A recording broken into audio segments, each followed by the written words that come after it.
वंदे लोकतिलकं सातत वार्ता विभूषणं अमर कृतिश्चारणं प्रबुधं लोकजीवनं प्रणय प्रमद जागदीपनं वंदे जीवन जीवनं सत्पुरुषोत्तमं। जय गुरु। प्रथमे आपण मानक समस्त को आमर ही अमृतवाणी चैनल को अनेक अनेक स्वागत जनाउछु। आज आलोचन विषय रखी बड़ बहुराणी माँ कौन लक्ष्मी माँ कि?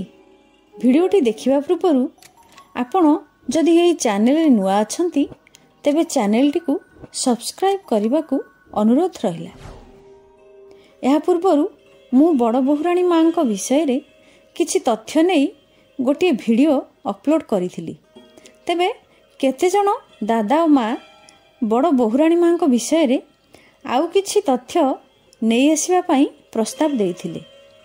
आजिर भिडियो रे बहुराणी माँ विषय रे किछि तथ्य मु पुणी नहीं आसीछि। शेष पर्यंत देखिबा पई अनुरोध।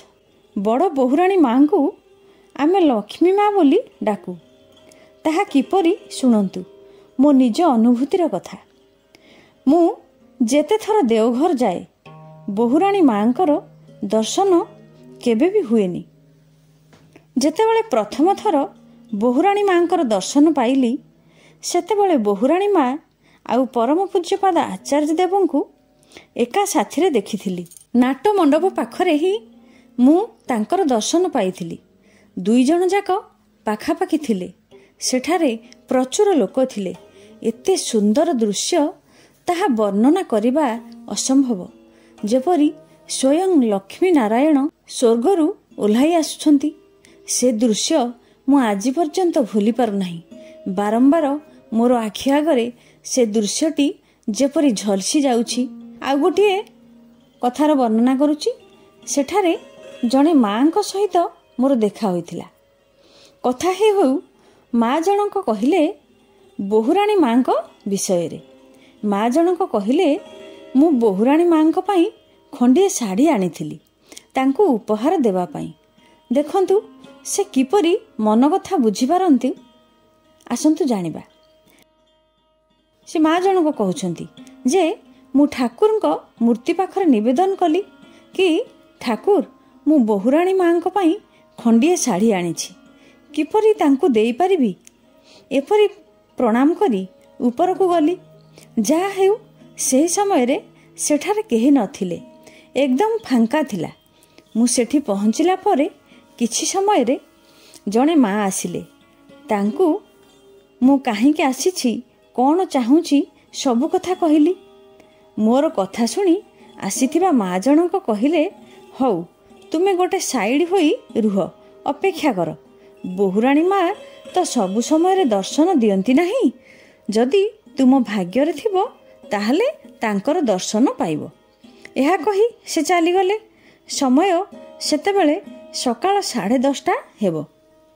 अपेक्षा करी मु सेठारे रही थाए। आउ अनवरत नाम करी चली थाए। देखंतु ठाकुरंकर एपरी दया। आगरु जो माँ आसी थिले सेई माँ आसी मते कहिले तुमे एबे प्रसाद खाइबो। मु कहिली एबे कोन प्रसाद मिलुछि? माँ जनक कहिले हाँ आचार्य देव आउ बहुराणी माँ पई जहा तैयारी करा जाइथिला ताकू प्रसाद बोली कहूथिले। मु अति खुशी होई जाई कहिली हाँ हाँ माँ मु निश्चय खाइबी। एइटा तो मोर परम सौभाग्य। तापरे सेई माटी जाई 2टी रुटी आउ किछि भेंडी तरकारी आनिदेले। मु कहिली माँ एहाकू मु तळकू नेई परिबी कारण तळे मोर स्वामी संतान बसी रहिछंती मिसिकी समस्ते खाइबू। से माँ कहिले ओ अच्छा अच्छा ताहले रुह तुमको आउ 2टी रुटी देउछि। मोते आउ 2 पट रुटी आनिदेले। तापरे 4टा रुटी आउ भेंडी तरकारी आनी तळकू आसिलु आउ समस्ते मिसी खाइलु। आ कोन बा कहिबी सेई प्रसादर स्वाद आज पर्यंत मु केबे भी से स्वाद भूली पार नाही। जा हेउ से माँ चली गले। तापरे मु सेठारे रही नाम करुथाए। हठात आखि खोलिला बेलकू देखे तो सेई जो माँ जनक जो घर आसुथिले सेई घर भितरु पूजनिया बहुराणी माँ हसी हसी ମୋ ଆଡ଼କୁ ଆସୁଛନ୍ତି। ମୁଁ ସେ ଦୃଶ୍ୟ ମାନେ କ'ଣ ବା କହିବି, ମୁଁ ବିଶ୍ୱାସ କରିପାରୁନାହିଁ। ସତରେ କ'ଣ ବୋହୁରାଣୀ ମା ମୋ ପାଖକୁ ଆସୁଛନ୍ତି? ମୁଁ ହଠାତ୍ କରି କିଛି ଭାବିପାରୁନି। ଦୌଡ଼ି କରି ତାଙ୍କ ପାଖକୁ ଯାଉଛି। ମାନେ ଭାବ ବିହ୍ୱଳ ହୋଇ। କି ଆନନ୍ଦ! ମାଟି ଏହି କଥା କହିଲା ବେଳକୁ ପୁରା ଶିହରିତ ହୋଇ ଉଠୁଥାନ୍ତି। ସେ ବୋହୁରାଣୀ ମାକୁ ଶାଢ଼ୀଟି ଦେଇ କହିଲେ, ମା, ଏଇଟା ଆପଣଙ୍କର। ମୁଁ ଏଇଟା ଆପଣଙ୍କ ପାଇଁ ଆଣିଛି। ବୋହୁରାଣୀ ମା କହିଲେ, ଏଥିରେ କ'ଣ ଅଛି? ମୁଁ କହିଲି, ଶାଢ଼ୀ ଅଛି। ହଉ କହି ସେ ନେଲେ। ତାପରେ ମୁଁ ତାଙ୍କୁ ମୁଣ୍ଡିଆ ମାରିଲି। ସେ ଜୟଗୁରୁ କହି ଚାଲିଗଲେ। ଥରେ ଭାବନ୍ତୁ ତ, ବୋହୁରାଣୀ ମା କିପରି ଜାଣିପାରିଲେ ସେଇ ମାଟିର ଅନ୍ତରର କଥା ଆଉ ଡାକକୁ। ଆଉ ଗୋଟିଏ ଘଟଣା, ଆମେ ବୋହୁରାଣୀ ମାଙ୍କୁ ଲକ୍ଷ୍ମୀ ମା ବୋଲି କାହିଁକି ଡାକୁଛେ? ଦିନକର କଥା, ବୋହୁରାଣୀ ମା ନୂଆ ନୂଆ ବିବାହ କରି ଆସିଥାନ୍ତି। ସେତେବେଳେ ଦେଓଘରେ ଗୋଟିଏ ବଡ଼ ଯଜ୍ଞ ହେଉଥାଏ। ଯଜ୍ଞକୁ ଅନେକ ବଡ଼ ବଡ଼ ସାଧୁସନ୍ଥ ଆସିଥାନ୍ତି। ଆଉ ଶ୍ରୀ ଶ୍ରୀ ବଡ଼ଦାଙ୍କୁ ଦର୍ଶନ କରିବା ପାଇଁ ଜଣେ ସିଦ୍ଧ ପୁରୁଷ ଆସିଥାନ୍ତି। କଥା ହେଲା ଯେ ସେହି ସିଦ୍ଧ ପୁରୁଷ ବୋହୂ ମାଙ୍କୁ ଆଶୀର୍ବାଦ କରିବେ। ବୋହୁରାଣୀ ମା ନୂଆ ବାହା ହୋଇ ଆସିଥାନ୍ତି ନା, ତେଣୁ ଠାକୁର ବାଡ଼ିରେ ସେହି ସିଦ୍ଧ ବାବାଙ୍କର ଖାଇବାର ବନ୍ଦୋବସ୍ତ କରାଗଲା। ଯେ ସେହି ସାଧୁ ବାବାଙ୍କର କିନ୍ତୁ ଗୋଟିଏ ନିୟମ ଥିଲା କି ସେ ଯେଉଁଠାରେ ଖାଇବେ, ତାଙ୍କ ଖାଇବା ସମୟରେ ସେହି ଘର ଭିତରକୁ କେହି ଯିବେ ନାହିଁ। କବାଟ ଝରକା ସବୁ ବନ୍ଦ କରାଯିବ। ତ ସେହିପରି ଭାବରେ ତାଙ୍କର ଭୋଜନର ବ୍ୟବସ୍ଥା କରାଗଲା। ସେ ଖାଇବାକୁ ବସିଲେ। କବାଟ ଝରକା ସବୁ ବନ୍ଦ କରାଗଲା। ଯେଉଁମାନେ ପରଶିବା ଦାୟିତ୍ୱରେ ଥିଲେ, ସେମାନେ ଦେଖିଲେ ଯେ ଜଣେ ମା ସେହି ଘର ଭିତରକୁ ଆସିଲେ ଆଉ ସେହି ସାଧୁଙ୍କ ପାଖରେ ଖାଇବାକୁ ବସିଲେ। ତେଣୁ ତାଙ୍କୁ ବି କିଛି ପ୍ରସାଦ ଦିଆଗଲା। ତାପରେ ଦୁଇ ଜଣ ଖାଇ ବସିଲେ।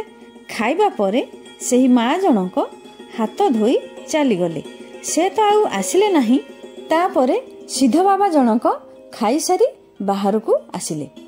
ପଚାରିଲେ ଯେ ଜଣେ ମା ଆସି ମୋ ସହିତ ଏଠାରେ ପ୍ରସାଦ ଗ୍ରହଣ କଲେ, ସେ କୁଆଡ଼େ ଗଲେ? ସେ ଯେତେବେଳେ ସେହି ଘର ଭିତରେ ପ୍ରସାଦ ସେବନ କରୁଥିଲେ ତ ବାହାରେ ଲୋକମାନେ ଜଗିଥିଲେ, କାଳେ କେହି ଡାକିଦେବ କି, କବାଟ ଖୋଲିଦେବ, ସେଥିପାଇଁ। ସେମାନେ କହିଲେ, କାହିଁ, ଏଠିକୁ ତ କେହି ଆସିନାହାନ୍ତି। ବାବା ଜଣକ କହିଲେ, ଆରେ ଏବେ ତ ଜଣେ ମା ଆସି ମୋ ପାଖରେ ପ୍ରସାଦ ସେବନ କରି ଚାଲିଗଲେ, ଆଉ ତୁମେମାନେ କ'ଣ ଆସିନାହାନ୍ତି ବୋଲି କହୁଛ? ସେମାନେ ପୁଣି ସେହି କଥା କହିଲେ। ସନ୍ଥ ଜଣଙ୍କର ମନ କିନ୍ତୁ ମାନୁ ନଥାଏ। ତାଙ୍କ ମନ ଭିତରେ ସେହି କଥାଟା ଥାଏ। ସେହି କଥାଟି ଶୁଣି ଆଚାର୍ଯ୍ୟ ଦେବଙ୍କ ମନରେ ଆସିଲା ଯେ ପ୍ରକୃତରେ ସେହି ମା ଜଣକ କିଏ ଥିଲେ। ତେଣୁ ସେ ଯଜ୍ଞରେ ଆହୁତି ଦେବା ସମୟରେ ତାଙ୍କର ଦର୍ଶନ କରିବା ପାଇଁ ଚାହିଁଲେ। ଆଉ ସେ ଦେଖିଲେ ଯେ ସେହି ଅଗ୍ନିଶିଖା ମଧ୍ୟରେ ସ୍ୱୟଂ ଲକ୍ଷ୍ମୀ ମା ଦେଖାଯାଉଛନ୍ତି। ଏପଟେ କ'ଣ ହୋଇଛି ନା, ସେହି ସିଦ୍ଧ ବାବା ଯାଇ ନାଟମଣ୍ଡପରେ ଶ୍ରୀ ଶ୍ରୀ ଦାଦାଙ୍କ ପାଖରେ ବସିଲେ। ବୋହୁରାଣୀ ମାଙ୍କୁ ଖବର ଦିଆଗଲା ଯେ ସେ ଆସିବେ ଆଉ ସନ୍ଥ ବାବାଙ୍କର ଆଶୀର୍ବାଦ ଗ୍ରହଣ କରିବେ। ବୋହୁରାଣୀ ମା ଆଉ ଶ୍ରୀ ଶ୍ରୀ ଆଚାର୍ଯ୍ୟ ଦେବ ଆସିଲେ। ବୋହୁରାଣୀ ମା ଯେତେବେଳେ ସେହି ସିଦ୍ଧ ବାବାଙ୍କୁ ପ୍ରଣାମ କରିବାକୁ ଗଲେ, ଠିକ୍ ସେହି ସମୟରେ ସିଦ୍ଧ ବାବା କହିଲେ, ନା ନା ନା, ମୁଁ ତୁମର ପ୍ରଣାମ ଗ୍ରହଣ କରିପାରିବି ନାହିଁ। ଶ୍ରୀ ଶ୍ରୀ ଦାଦା କହିଲେ, କାହିଁକି ଆପଣ ପ୍ରଣାମ ଗ୍ରହଣ କରିବେ ନାହିଁ? ସିଦ୍ଧ ପୁରୁଷ କହିଲେ, କାରଣ ସେ ଆଉ କେହି ନୁହନ୍ତି, ସେ ହେଉଛନ୍ତି ସ୍ୱୟଂ ଲକ୍ଷ୍ମୀ ମା। ସେ ହିଁ ମୋ ସହିତ ପ୍ରସାଦ ଖାଉଥିଲେ। ମୁଁ ଯେତେବେଳେ ହୋମଯଜ୍ଞ କରୁଥିଲି, ସେହି ଯଜ୍ଞର ଆହୁତି ମଧ୍ୟରେ ଲକ୍ଷ୍ମୀ ମାକୁ ଦେଖିଲି ଏଇ ମାଟିର ରୂପରେ।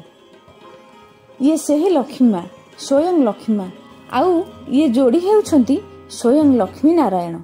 ତାହେଲେ ଭାବନ୍ତୁ ତ, ପୂଜନୀୟ ବୋହୁରାଣୀ ମା ହେଉଛନ୍ତି ସ୍ୱୟଂ ଲକ୍ଷ୍ମୀ ମା। ଏଇ ଥିଲା ପୂଜନୀୟ ବୋହୁରାଣୀ ମା କିପରି ଲକ୍ଷ୍ମୀ ମା, ସେହି ବିଷୟର ବର୍ଣ୍ଣନା। ଏହିସବୁ ଜିନିଷ ନା ମୁଖ୍ୟତଃ ନିର୍ଭର କରେ ଆମର ବିଶ୍ୱାସ ଅବିଶ୍ୱାସ ଉପରେ। ଆମେ ତାଙ୍କୁ ଜୀବନରେ କେତେ ଦୃଢ଼ ଭାବରେ ଧରି ରଖିପାରିଛେ, ଏଇଟା ହେଉଛି ଆମର ଭାବିବାର କଥା। ଆଜିର ଆଲୋଚନାଟିକୁ ଏଇଠି ରଖୁଛି। ଶେଷରେ ସମସ୍ତଙ୍କର ପଞ୍ଚ ମହାବିଧ ଜୀବନର ମଙ୍ଗଳ କାମନା କରି ରହୁଛି। ଜୟ ଗୁରୁ।